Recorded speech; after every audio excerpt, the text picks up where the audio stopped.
So in today's Card Academy lesson, I'm going to go over the Swindle Switch by Paul Curry. Paul Curry is one of my favorite magicians.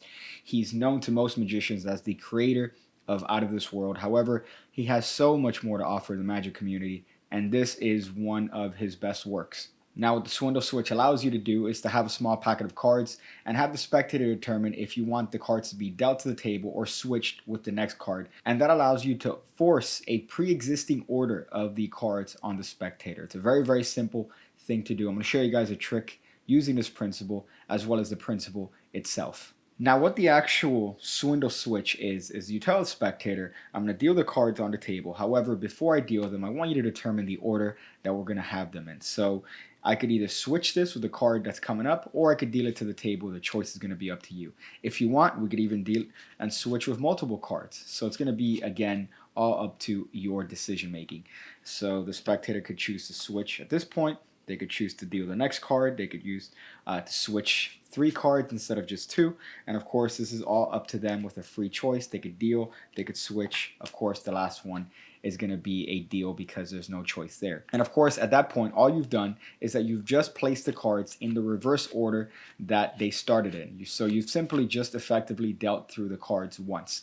But giving them a little bit of the option of either dealing or switching, it really does seem like you're giving them the opportunity to actually switch the cards, or the illusion of control here. But all you're really doing is just simply going through the cards and dealing them one by one. That's it. So if you have this set in a pre-existing order and then reverse the order, you're going to have a wonderful little bit of a routine here where you could subsequently predict or show that you've predicted the order ahead of time. And that's just one of the things that you could do with this particular dodge. However, it's very, very simple. As you can see, all you're doing is you're having the spectator either tell you whether or not they want to switch the cards. You're going to take this top card and put it underneath the next card. As you see, what that does is effectively the same thing as just placing these cards back to back like that and doing a normal deal. However, doing it this way really does make the spectator think that you've somehow switched those 2 cards.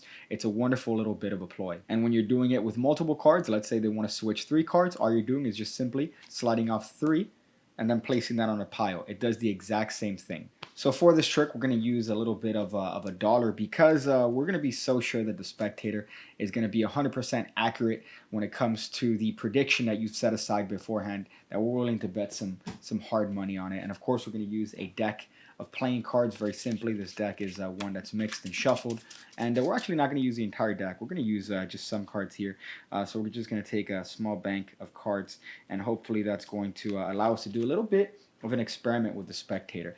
We're going to tell them that in a moment we're going to deal through these cards. However, we're going to allow the spectator to determine the order that the cards are going to be in. So in this case, before we deal the cards, you could either choose to switch or deal the card as normal to the table. So we would go through the deck or the packet in this way, where the spectator is allowed to switch as many cards as they want or just deal the cards. Of course, every choice is up to them. And of course, even though the spectators made all the decisions here, they've put these cards in a certain order. They got a 7, a 4, in this case a 3, a 2, a 7, a 6, a 5, a 9, and an ace. And of course, the prediction, here's the big twist, the prediction is the dollar. That's the dollar, because if we look, we notice that the serial number is it's a 7, it's a 4, it's a 3, it's a 3, it's a 2, it's a 7, it's a 6, it's a 5, it's a 9, and then lastly, it's an ace. Oh boy, a little bit of a baddie there.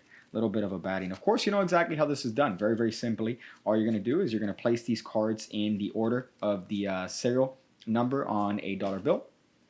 These cards go on top of the deck. If you want to do a little bit of a dodge and you want to put these cards in for example, in a sequence that you want to shuffle through, or you want to cut through these cards, you're more than welcome to do that before you actually deal them. However, these cards are going to go on top of the deck.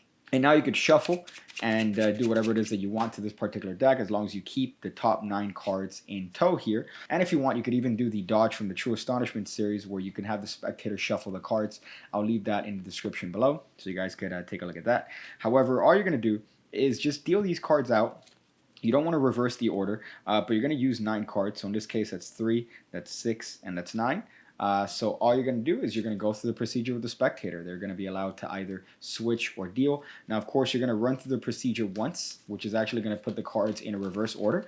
So you're going to run through the procedure once, showing them what they're going to do in a moment. And of course, when you run through the procedure again, having them deal or switch as they want, you're going to see that that's going to put them in the exact order that it needs to be, and the exact order that's going to be reflected on the dollar bill. So what I would do for this in terms of presentational is say, oh, see, here's going to be my prediction, and you actually been holding it the entire time. Go ahead and open up that dollar bill. Now you notice that there's one thing that separates that bill from other bills.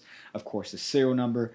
Go ahead. What's the first digit? Ignore the first letter. If you happen to have a letter in this case at the end, which is an A, you could take advantage of that. This one happened to have an E in the beginning, so I couldn't do anything with that. But you can have them go through and then list off each one as you show, 7, 4, 3, 2, 7, and go through the digits that way. But you have a really nice trick that you could do with this particular swindle, and it's a very, very easy thing to do. All you have to do is just have a dollar and then have the cards on top of the deck, and you have a little bit of a killer here with a very, very simple dodge by Paul Curry. So that is the swindle switch, as you saw from that example. It's a very strong trick. There's a bunch of different ideas. I know Jay Sankey has a bunch with this particular plot. However, that's just one, and I hope you guys got something from that. I hope you guys continue watching these and enjoyed this particular lesson. Hope to see you on the next one.